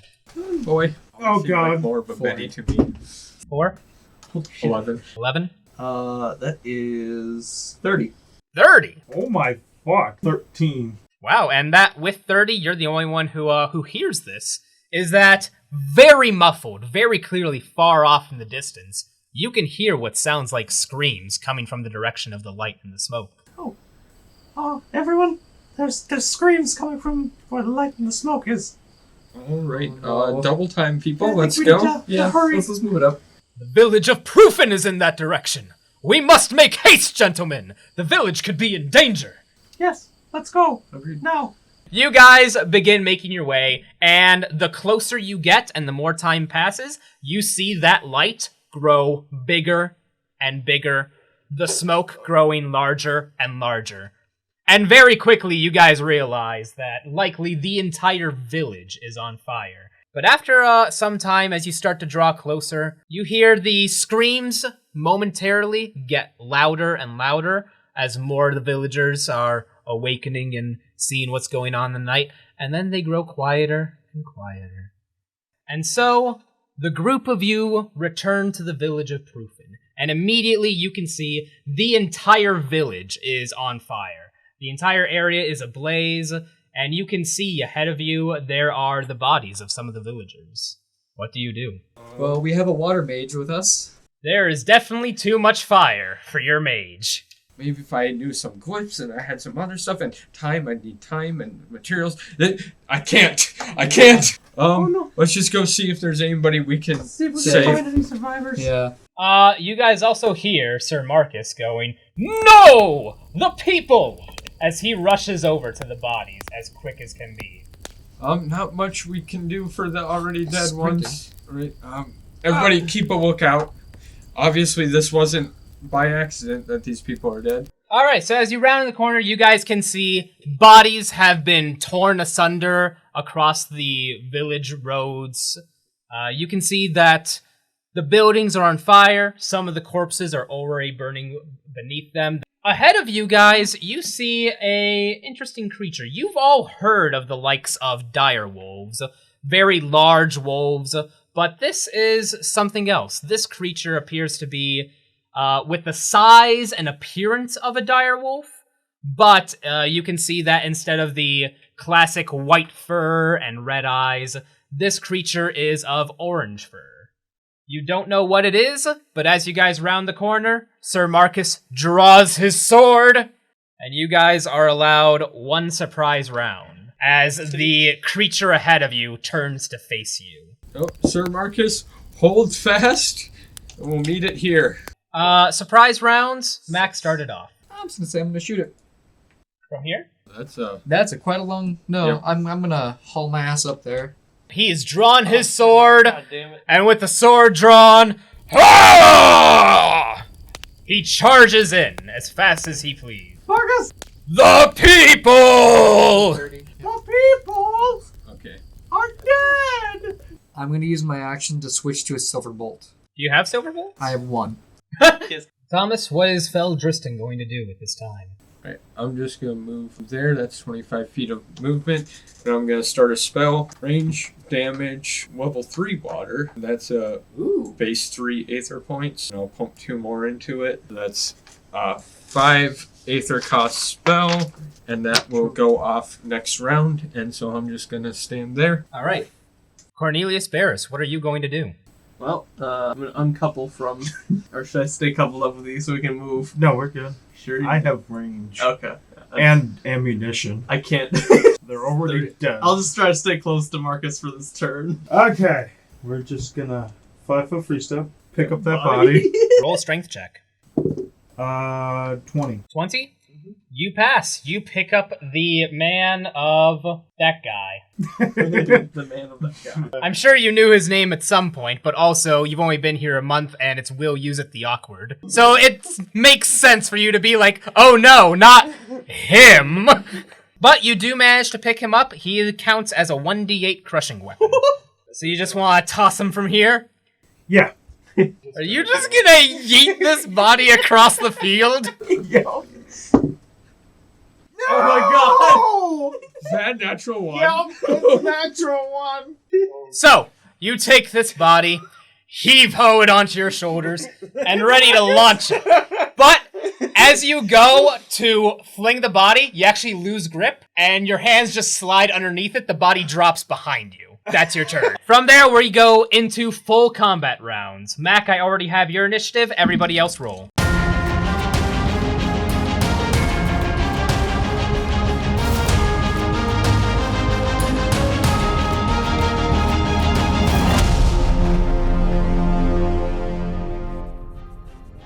And from there, we return into full combat rounds. To start off, it is the creature. This creature, it takes a few steps over to the side. It's walking pretty calmly. It seems to be checking you guys out. Before it lets out a howl. After that, it then goes to Cornelius. Start dragging bodies to me. I'm actually gonna make a knowledge monsters check. That is 18. 18. You don't know any of the strengths, weaknesses, or abilities, but you have identified the creature successfully. And you pass this information to the rest of the party as part of your turn, as part of the action to do it in combat. You've actually identified the creature as a polymorphic creature known as a kitsune. A kitsune is a native creature to the Umbral Marshes east of the mountains. Finding it here is very odd and very unnatural, but you know for sure that this is a kitsune. Kitsunes are capable of assuming their natural wolf forms, a human-like form, and when they are pressed into a corner, a dire wolf-like form for a limited time. Beyond that, you don't know anything else about it. After Cornelius, it then goes to Sir Marcus of Iglin. He runs full throttle into the kitsune, sword out and brandished out as he lowers it down, ready to stab into the creature. He rolls the attack roll, and the kitsune just kind of does a little lifts its paw as Sir Marcus stabs his sword down and completely misses. After that, it then jumps over to Feldriston. Oh, Thomas isn't going to be able to get close enough. Nope. Yeah, so I guess I'll just release my spell at the fire there, try and make a little less fire. Yeah. It's my turn. Yeah. Unfortunate. But after that, it then goes to Roran Rema. What's Roran going to do? Rory is going to move up 15 feet. You're there. Yeah, that's good. Alright, I've got my silver bolt going. Mm-hmm. I'm going to take aim, and that is a 24. 24 is a hit on the kitsune. Go ahead and roll damage. 9. 9. Interesting. And then after Roran Rema, it goes to Will Use It. Roll another strength check. Couldn't have gotten that on the attack roll. 28. 28 is a pass. You lift the body, no issue. Since I don't have any primaries. 50. All right, and then after Will Use It, we go back to the top of the initiative board for the kitsune. The kitsune looks down at Sir Marcus, and the creature goes down and takes a bite. Oh my god! Oh no. How do you keep doing that? Wow. I'm assuming he's dead. This has gone basically as bad as it could. So the kitsune goes into Marcus and bites into him, all of the kitsune's teeth and its jaws wrapping perfectly as it bites and scrunches down, lifts him up, and tosses him to the side. After...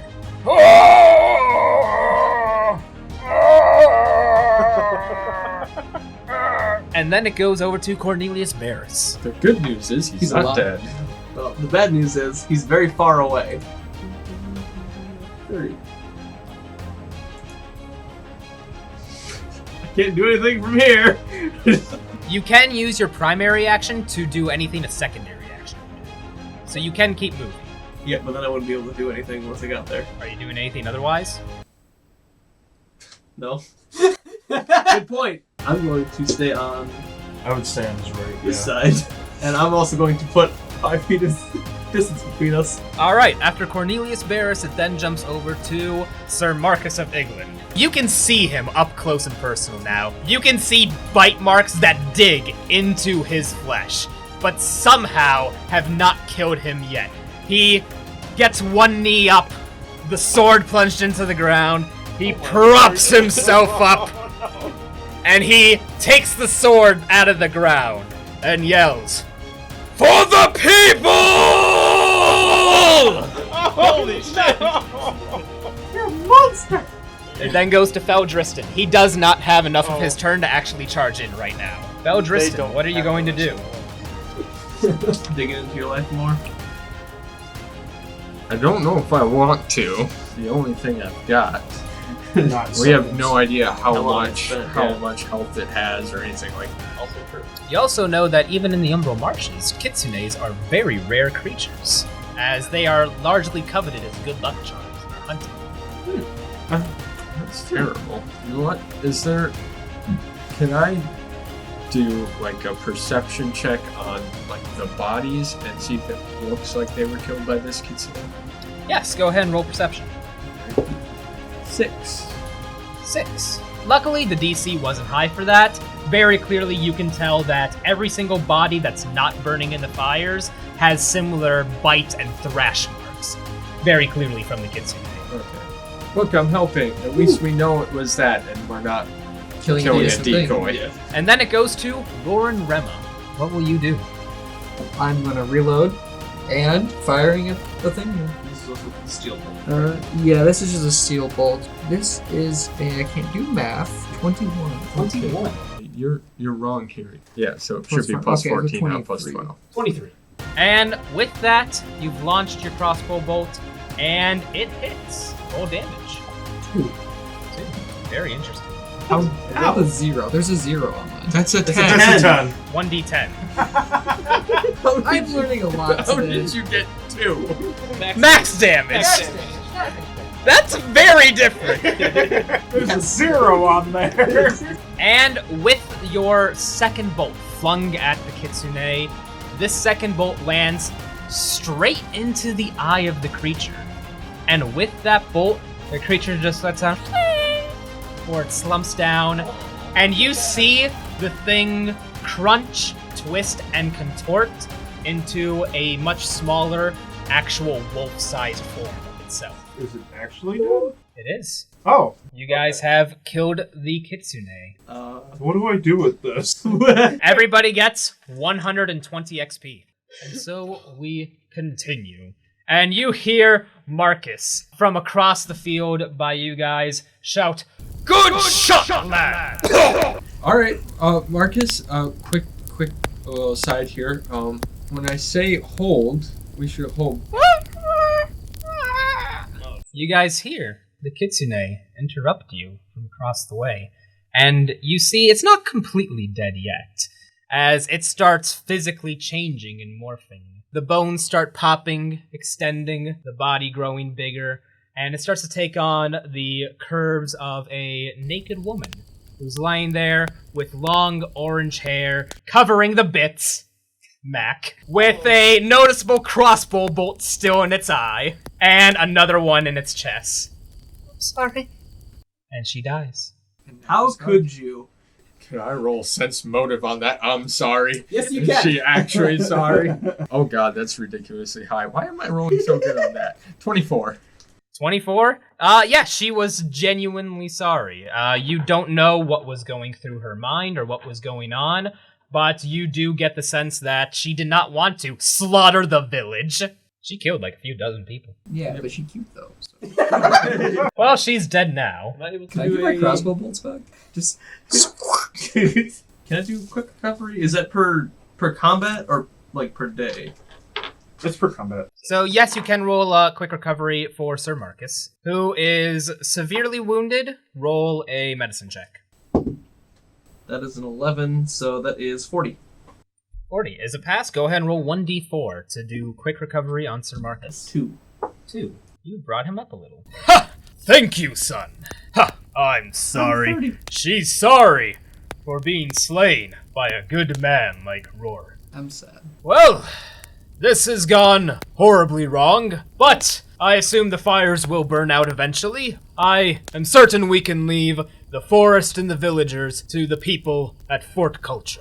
I believe our next course of action is returning to the capital of Sudanine.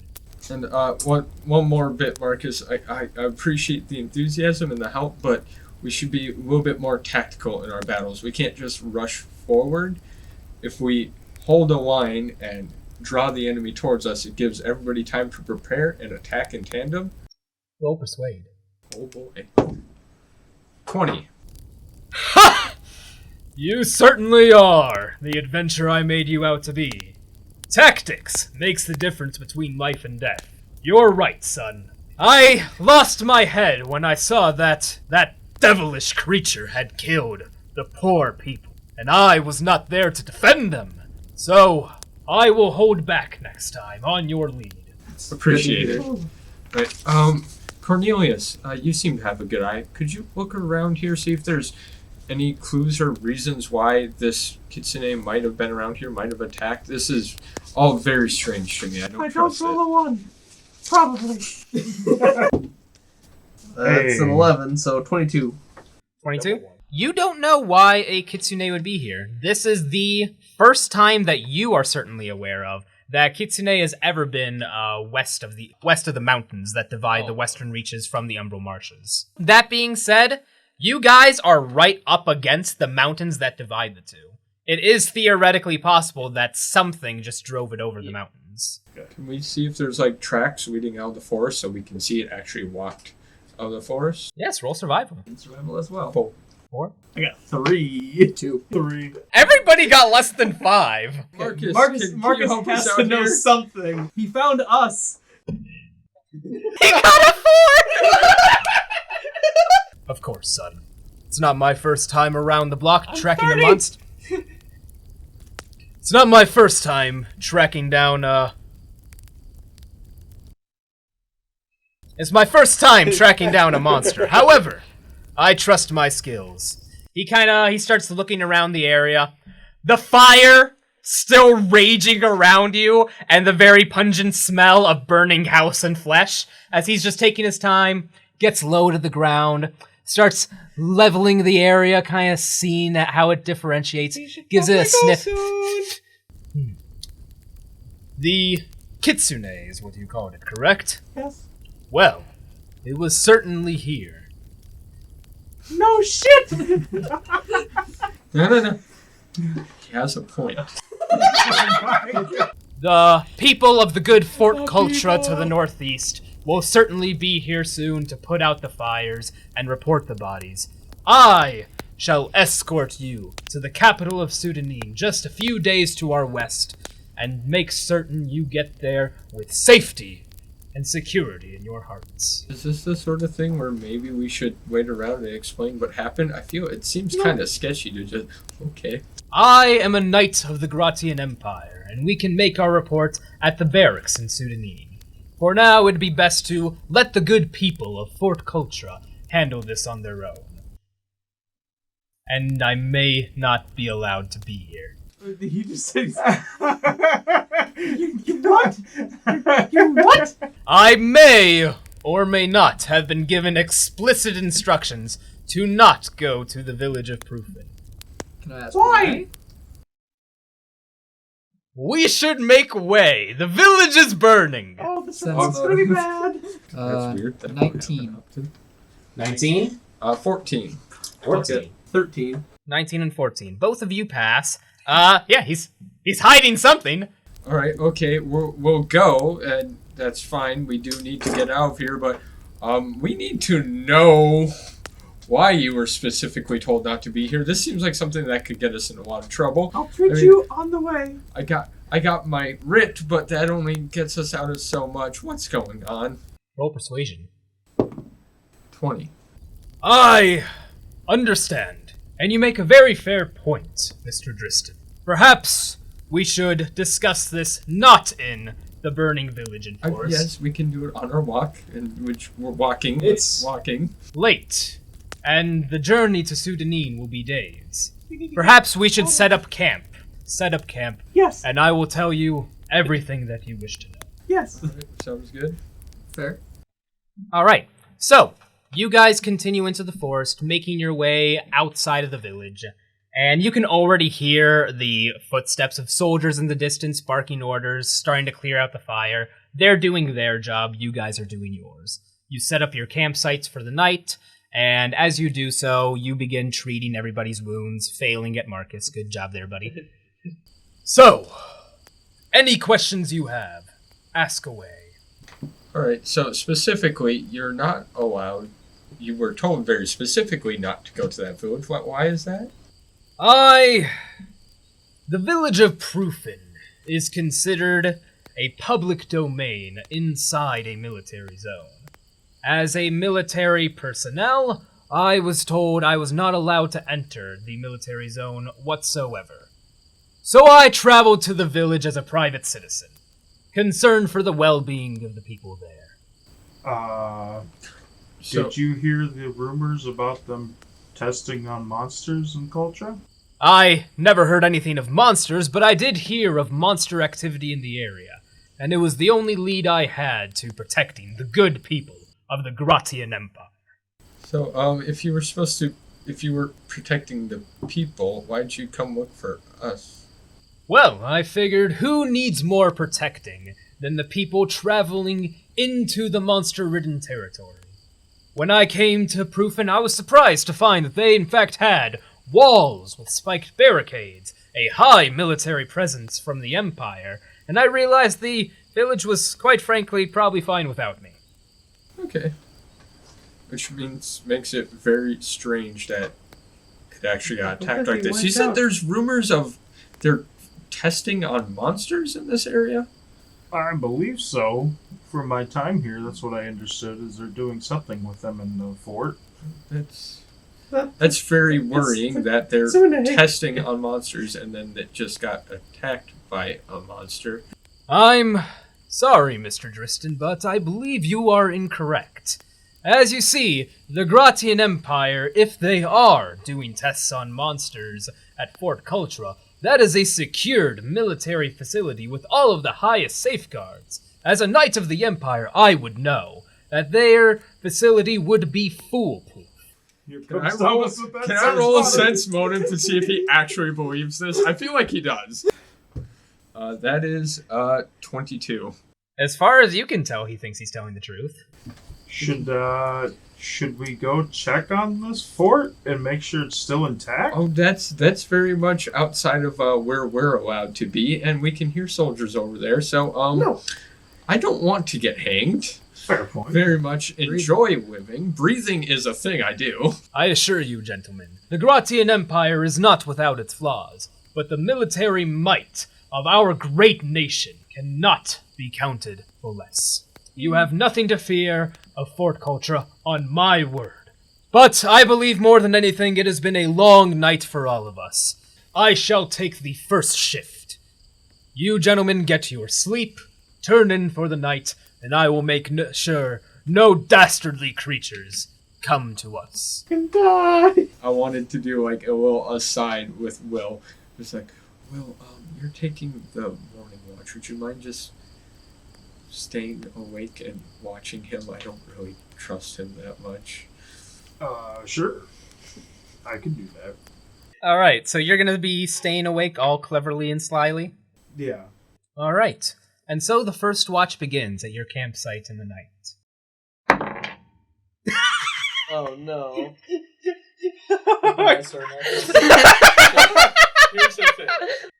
So, on the first watch, Brandon, you are awake and also keeping up. So I want you to go ahead and roll a perception check. I'm gonna do this right. Oh, good. 11. 11? All right. I want everyone to roll an aptitude check for luck. Oh, shit. My fucking Oh, god. no. Mac, what'd you get? 3. Oh my god. 3. I have a -6 and I got 14. Cornelius and Roar and Rema have tied This for is luck. never good. But who's got it worse? Oh my god, he rolls a 1. 6.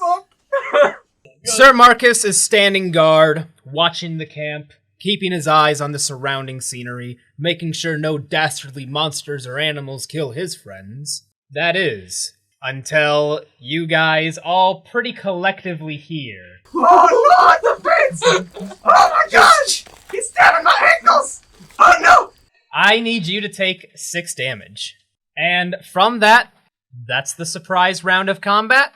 We enter combat rounds next time on the Pridefall Campaign. But we'll leave it there. You guys are camping in the wilderness for the night. And I'm getting stabbed. And suddenly, some guy in hood and armor has begun shanking Cornelius. But we'll leave it there for tonight. That is the end of Chapter 1 of the Pridefall Campaign. Join us next time as we return for Chapter 2 and see where the story takes us next. Bye-bye! Hey, hope you guys enjoyed that. And so, that marks the end of Chapter 1. If you enjoyed the series, hit like and subscribe. And if you're looking forward to Chapter 2, what do you think's going to happen to Cornelius? Is he going to survive the upcoming combat encounter? Or is Taylor going to have to roll up a new character? Let me know what you think below. And as far as Chapter 2 itself goes, I've gotten very busy lately. It's gonna be a hot minute before I can make more episodes. But if you want updates, you can subscribe here on YouTube, follow me on Facebook, follow me on Twitter, or you can check out the War and Aether subreddit, where I'll also be posting the new episodes as they come out. But that's all I got for today. I'll see y'all later.